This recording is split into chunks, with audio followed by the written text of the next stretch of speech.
إلهي واسع الكرم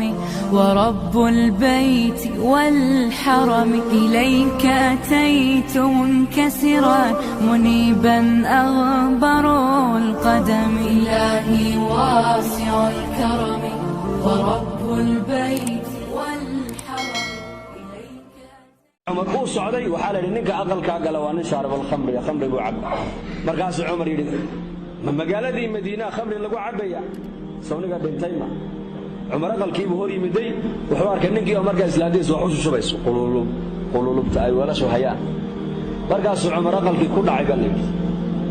markaas ninkii baa yidhi Umar joogso ittaqillah ilaahay ka yaab anu hal amar oo xukum ayaan jabiyay adigu laakiin saddex aayadood oo quraan ayaa jabisay wali maanta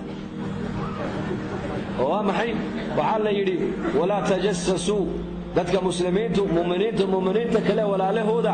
inay ceebahooga doodoonin oo raacin adiguna ceebtaydii baa daba gashay buu kaydi aayada waad ku xadgudubto waad jabisay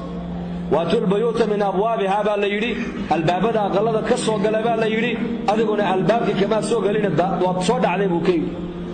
لا تدخلوا بيوتا غير بيوتكم حتى تستانسوا وتسلموا على أهلها بل يري أقلها الكوين عين هجلنا إلا أهل كوجود إذن يا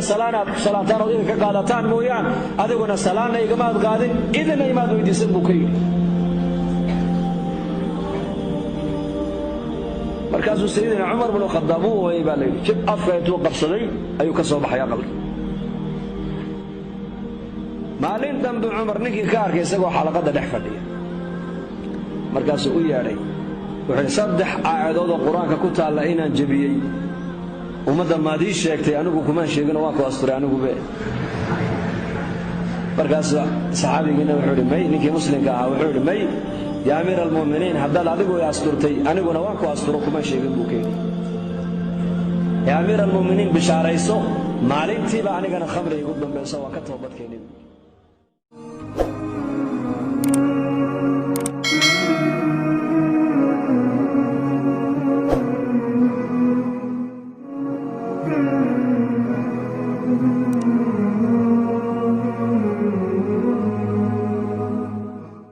Mm-hmm.